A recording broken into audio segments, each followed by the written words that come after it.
கிட்டத்தட்ட சீனா வந்து ஜப்பானுக்கு நேரடியான எச்சரிக்கையை கூட கொடுத்திருந்தது. அப்ப இந்த நிலையில பாத்தீங்கன்னு சொன்னால் உக்ரைன் போரை பொறுத்தவரையில் இந்த வாரம், அதாவது இந்த நவம்பர் மாதம் முடிவதற்கிடையில் உக்ரைன் சண்டையை நிறுத்த வேண்டும் என்ற ஒரு அழுத்தத்தை அமெரிக்கா கொண்டு வந்திருக்கிறது. இப்போது ஐரோப்பிய ஒன்றியத்தின் தலையில் அது புரிந்திருக்கின்றது. இப்ப அமெரிக்கா அதிலிருந்து விடுபடுகிறது என்று சொன்னால் வேறு ஒரு களமுனையை நோக்கி அவர்கள் தங்கள் வளங்களை திருப்ப போகிறார்கள் என்றுதான் அர்த்தம். கடந்த வாரம் பங்கு சந்தைகள் எந்த ஒரு அதாவது எந்த செயற்கை நுண்ணறிவு வந்து அமெரிக்கா எதிர்பார்த்திருந்ததோ, அடுத்த சந்தை வாய்ப்புக்கான வழிமுறையாக எதிர்பார்த்திருந்ததோ, அது கிட்டத்தட்ட $2.7 டிரில்லியன் இழந்திருக்கின்றது. இப்ப அது ஒரு பபுள் என்று சொல்லப்படுகிறது. ஏனென்று சொன்னால் சீனாவும் டீப் சீக்கை பொறுத்தவரையில் அதில் வேகமாக முன்னகர்ந்து வருகின்றது.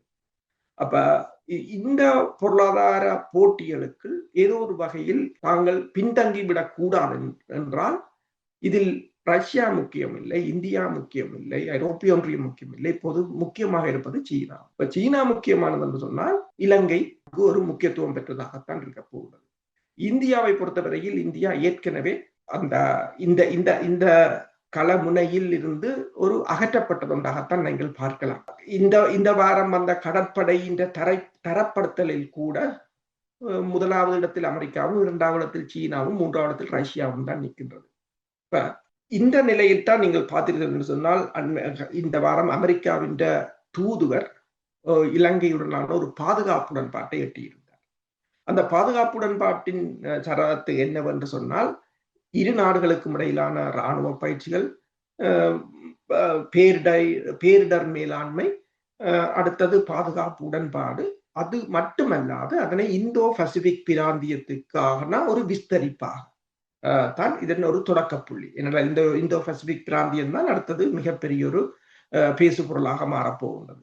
அதன் ஒரு ஆரம்ப புள்ளியாகத்தான் அதனை போட்டிருக்கிறார்கள். அதே சமயம் இந்தியாவின் பாதுகாப்பு தேசிய பாதுகாப்பு ஆலோசகர் அஜித் டோவல் அவர்களுக்கும் இலங்கையின் பாதுகாப்பு செயலாளருக்கும் இடையிலான, அதாவது பாதுகாப்பு ஆலோசகர்கள் இடையிலான கூட்டம் ஒன்றை இந்தியாவும் நடத்தி இருக்கின்றது. இந்தியாவும் ஏதோ ஒரு வகையில் இலங்கைக்கு தனது பிடியை தக்க வைப்பதற்கு முயற்சி செய்கிறது. ஏனென்றால் அண்மையில் உங்களுக்கு தெரியும் ஹசீனா மீதான மரண தண்டனை விதிக்கப்பட்டிருந்தது.